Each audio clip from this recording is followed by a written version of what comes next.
Hari Om Tat Sat. Welcome to Swami Jyotirmayananda Society, our journey to self-realization. Please subscribe for the mystical meanings and to enjoy daily satsang. We are currently exploring the scripture Srimad Bhagavad Gita. Commentaries by Swami Jyotirmayananda Maharaj, narrated by myself, Swami Nikhilananda. We are currently on chapter number 11, also known as Vishwarupa Darshan Yoga, the yoga of the cosmic form of the Lord. And yesterday we had seen how God had shown his cosmic form to Arjuna, and Sanjay also had seen it. And now Arjuna is going to express his thoughts, and he continues. For the first time, Arjuna has spoken this much in Bhagavad Gita, where from chapter Shloka 15 to Shloka 31, he will continue on and on of his amazing experience of what he has been through. What does that journey look like? Let's start with this shloka.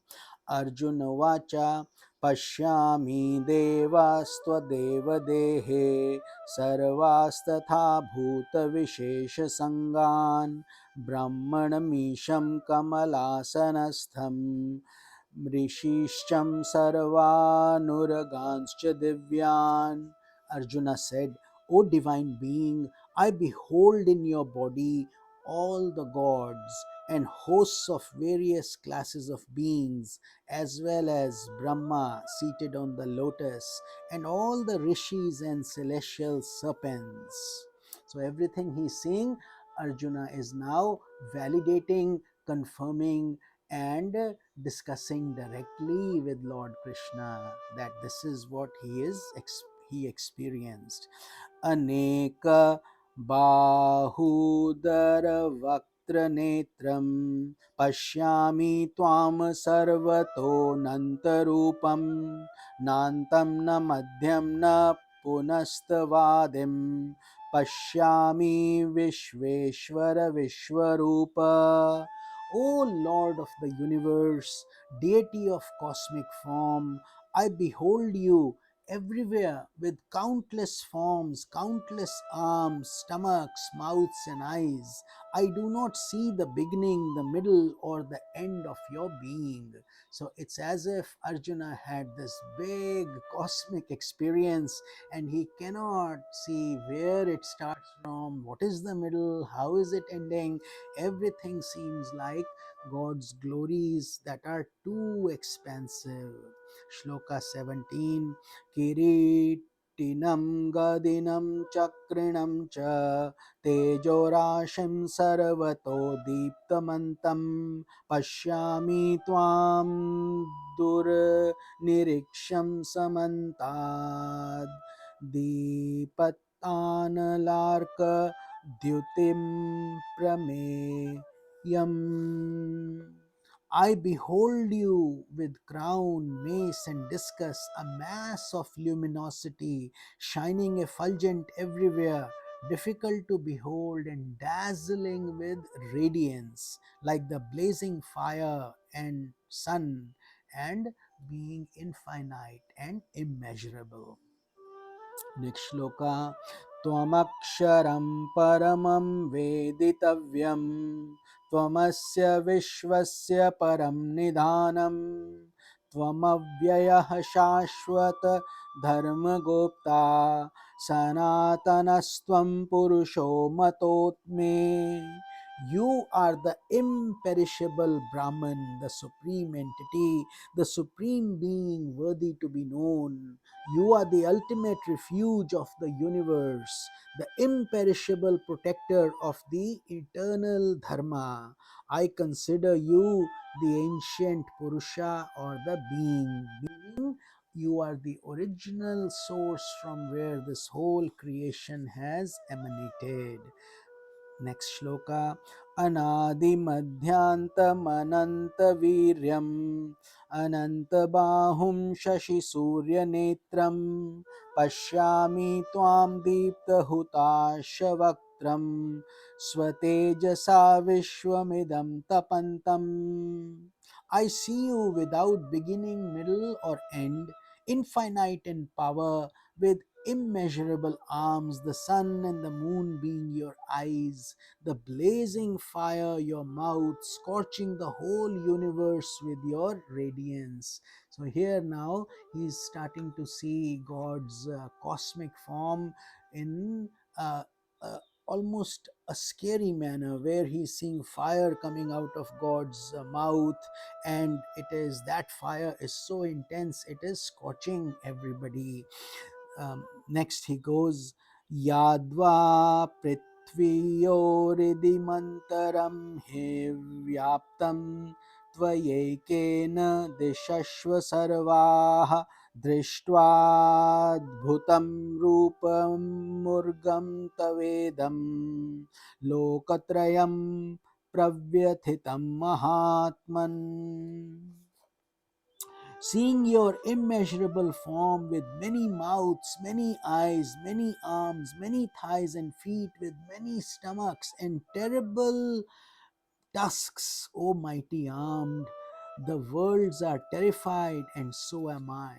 Imagine a glorious warrior like Arjuna, who had even defeated Indra, the king of gods, is now terrified. First, he was happy to see the good form of God, but like we discussed, this world comes with glory and misery. All of that is part of God only. So it is takes profound understanding, because most of us only like good things. We don't like bad things. We only want prosperity. We don't want adversity. We only want life. We don't like death. We only want happiness, we don't want sadness, etc. But in duality, they will continue to alternate based on our karmic principles. So here, even Arjuna is terrified, but he continues on. Nabha sprasham deeptamaneka varna vyaktananam deepta vishala netram दृष्ट्वा हि त्वां प्रव्यथितान्तरात्मा धृतिं न विन्दामि शमं च विष्णो. O Vishnu, seeing your form that touches the sky, effulgent with many colors, with mouths wide open and large blazing eyes, I tremble from the depths of my being, and am unable to find courage or peace. Imagine seeing God and he is not finding peace, because he is scared of that terrible form of God, it is which is currently very effulgent and full of fire and anger, seeing God's form, because God will later reveal, because of the war, God has taken on that roop of rajas and tamas activity, and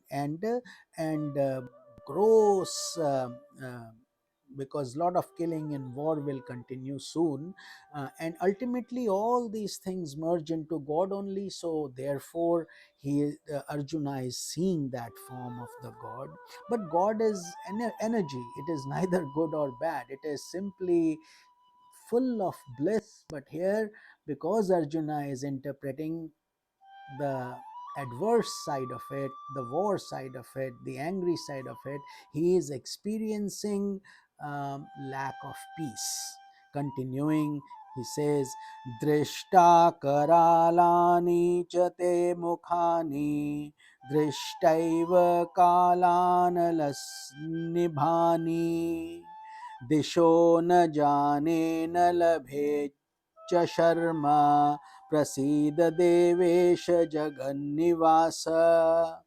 Seeing your mouths terrible with tusks resembling the fires of Pralaya. Pralaya is universal delusion and destruction.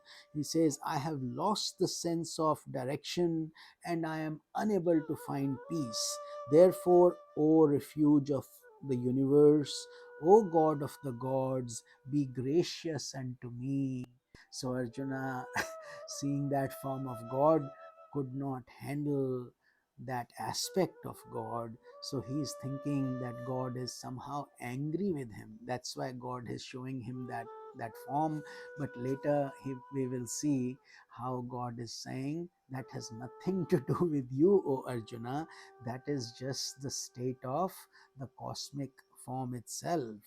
Ami cha tvam dhritarashtrasya putraः survey सहैवाव निपालसङ्गेः भीष्मो द्रोणः सूतपुत्रस्तथासौ सहास्मदीयैरपि योधमुख्यैः.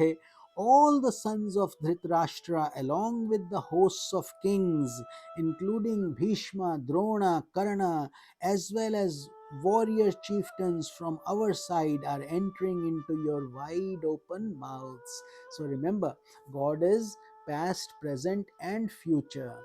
To Arjuna, future hasn't occurred yet, but Lord Krishna is showing him what that future looks like. All these so called generals in the army and the people, of course, a war is being conducted, so people are going to lose their lives and move on. And that is what Arjuna is now seeing, how all these big commanders and warriors are being as if being sucked into the Lord's mouth. वक्त्राणि ते त्वरमाणविशन्ति द्रंष्ट्राकरालानि भयानकानि केचिद्विलग्ना दशानन्तरेषु सन्दृश्यन्ते चूर्णितैरुक्तमाङ्गैः.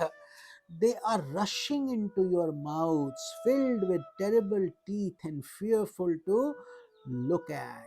So here they are all going into God's cosmic form of his big teeth, and these are, and he says some are getting stuck between the teeth. So God is so large, so big, that all these human beings are like little tooth toothpicks, or little tinkas, we call them, little particles being stuck in God's teeth, while others have their heads crushed by them.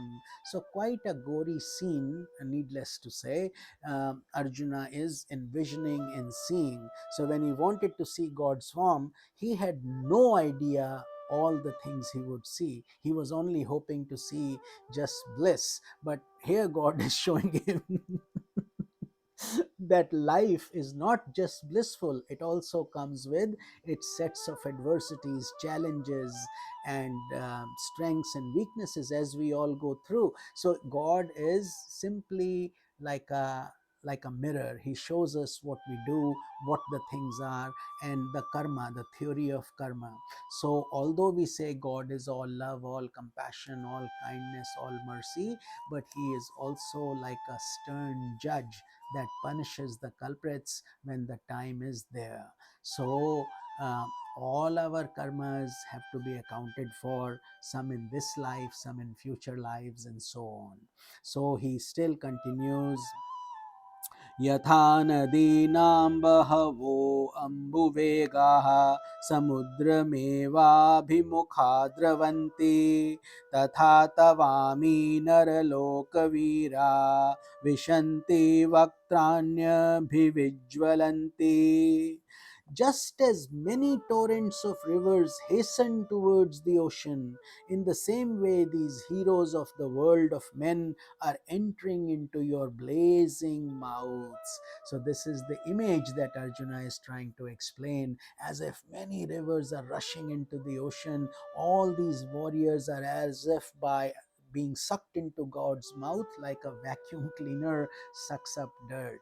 So that's how Arjuna is feeling, and expressing it directly to none other than the Lord himself, Lord Krishna. So with this we conclude our satsang for today, and we will start from shloka number 29 in tomorrow's satsanga. Hari Om Tat Sat.